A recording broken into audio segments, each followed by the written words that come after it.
Well, I'm going to provide some of my motivations and why I was motivated to write and add some research to this book. Well, first of all, I am born at Churchward. James is obviously there, and my grandfather and my father was born in Brooklyn. There is a little bit of disparity in the years. He was an older man. I do have two older sisters. Both are older than my mother. There's a picture of me at 5 days old. On one hand, I was asked constant questions. Are you related to James Churchward? And the other one was, the next question would be, what do you believe? So I've always had curiosity, and that only got worse after email came around, because then people could find me and write me emails and ask me questions. On the other hand, my father knew Mary Julia, and their marriage ended in a negative note. So James was not her favorite person, and it was almost a sin in deference to her that it was even discussed in my house. My father's told a story of one garden party that he was invited to. They found out that some individuals had found out that he was the grandson of James Churchward, and they wanted to hear what he had to say about what his grandfather had said. And it was a wondrous affair, the manicured lawn party, and they had caterers, and the tables and everything were set up real nice, and everybody arrived in their cars and finery, and my father showed up in a Hawaiian shirt, shorts, and sandals, and everything was fine until they asked him what he thought. And I can't repeat his answer, but he said it was baloney. Needless to say, he was never invited back. So I've always had, on one hand, people asking me about it, and on the other hand, I've always been told no. So as a youth, I spent an entire summer at the Bay Pines site in Seminole, Florida.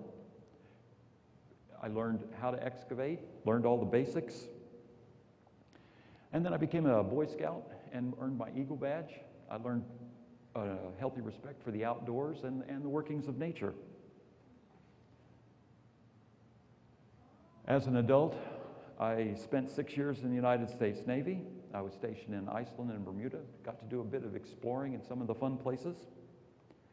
I went to the University of South Florida and got my Bachelor of Science in Electrical Engineering. There was never any doubt in my mind that I would have a degree in engineering. But that gave me the tools so that I could analyze data. And engineering is part of my family heritage. I'm a fourth-generation engineer and a fourth-generation patent holder. After school, obviously I had a little bit of political activities. I was introduced to Uyghur people, Mongolians, some Tibetans, and some Chinese. And I know James wrote about the Great Uyghur Empire. I know he wrote about his studies and travels in Tibet to try to find the Nikal tablets or copies of them. And he also wrote a little bit about Mongolians. And I'm sure that he never met a Mongol, because he always said they were brutish savages, and I've never met a brutish, savage Mongol. They're all right people, I thought. Some other factors that came up were some recent scientific discoveries. If we look at the Doggerland in the North Sea, people are coming up with evidence of civilizations that live there, people that live there.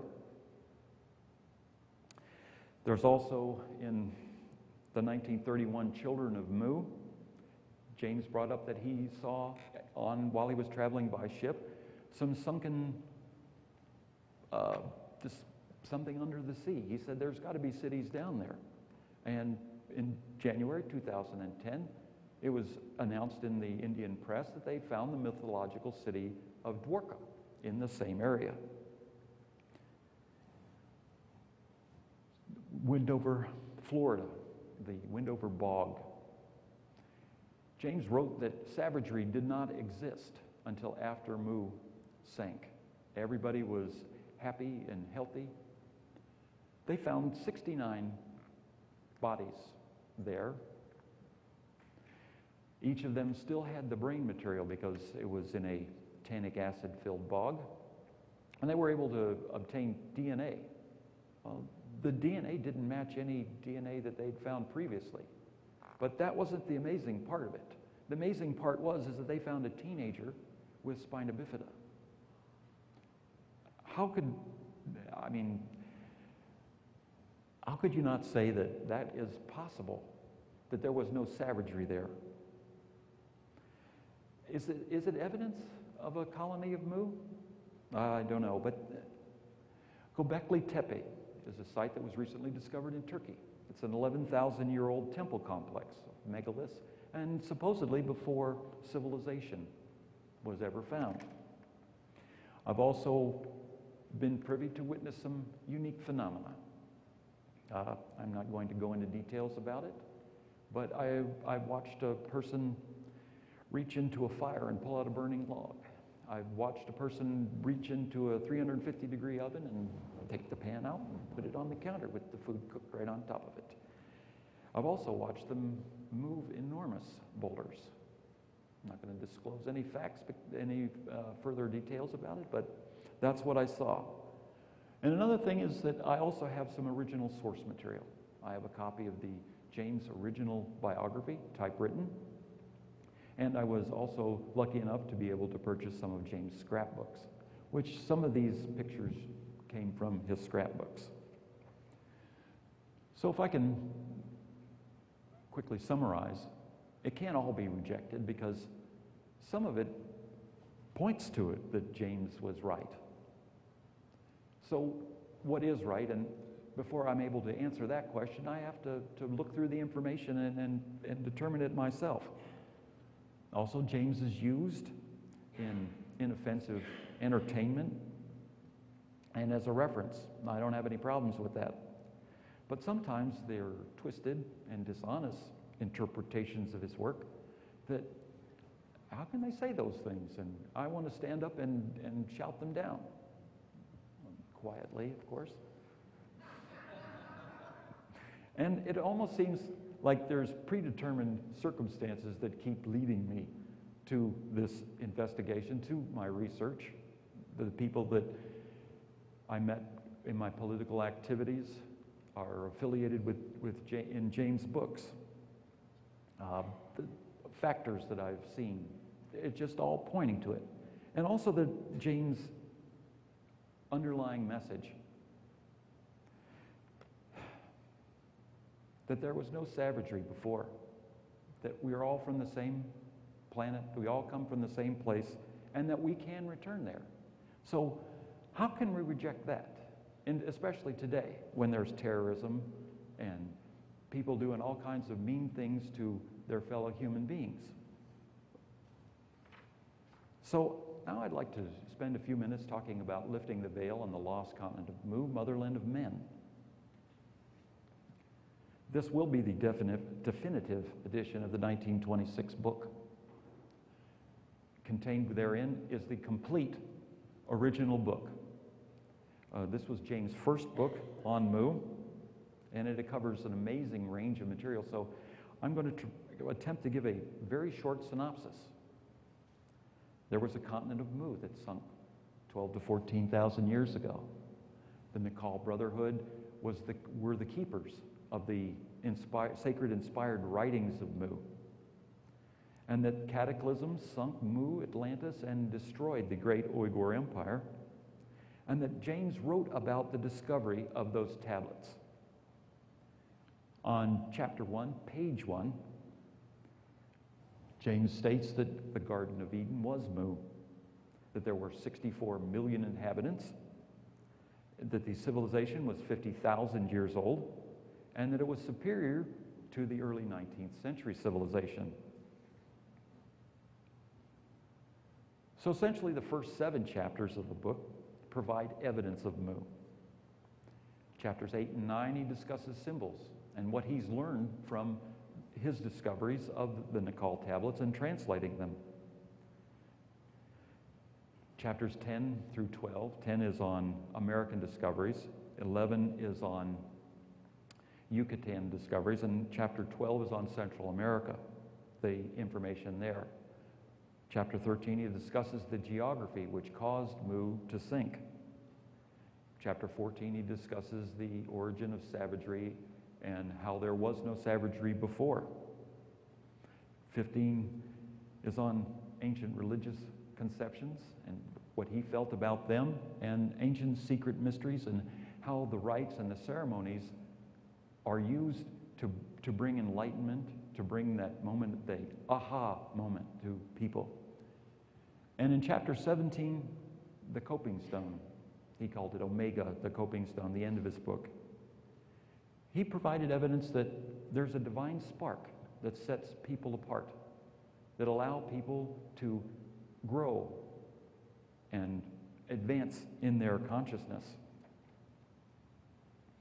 Some of the additional materials that I've added to his book, there's a persons of interest appendix. Everybody got a listing that's mentioned. When I had more information, I provided an entry in the persons of interest appendix in the back. There are 41 entries. And the same is true with the printed works. I have added 270 new footnotes and an index. Now the index will be good for everyone's copy, whether it's old or new, because we've kept the same pagination throughout. Plus, I have some unique research in that I have included information from James' scrapbooks in its. So, opening up new avenues of research. For instance, if you were interested in William Niven's discoveries in Mexico City, you could look him up in the persons of interest appendix in the back. You'd be able to find out what pages in the scrapbook actually referred to William Niven. You could also find out where his biography is and what other works he wrote.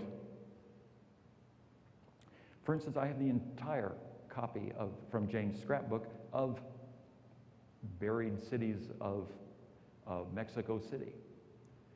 That was a magazine article that James included, copied quite a bit from. Also, if you were interested in the Den Men of Nebraska, it's about Professor Gilder, who excavated these dens in Nebraska, obviously, found some unique materials, including an Egyptian, what he believed to be an Egyptian soapstone carving. I included the complete article from James' scrapbooks, when you'll be able to also read about the Chinese sculpture that was also found, but James didn't mention it. And I guess the final example would be the Great Uyghur Empire by P3of Kozlov. And he supposedly excavated the great city of Karahota in Central Asia. And since 2006, I've been communicating via my website and blog and asking people, please provide me some more information that elucidates any information, provides any amplifying information about the Great Uyghur Empire. And unfortunately, I have been unable to find that. Unfortunately, I haven't had access to the Turkish writings on the subject. But included in James' scrapbooks were 3 pages of the complete article that was written about Kozlov's discoveries. So with the publication of this book, that is no longer the case. There is information out there, and it does exist. Now, Lifting the Veil on the Lost Continent of Mu, Motherland of Man, contains the original text plus my accumulated research. And I want to state that's my research. I've taken a critical examination of the material to allow more people to dig out whatever truth you can from the volume. One last word. Whether or not you agree with James, it doesn't matter.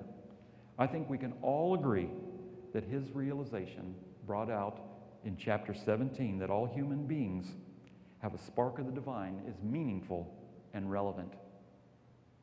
And armed with this, every human can advance and assume their full potential, even ascension to higher consciousness.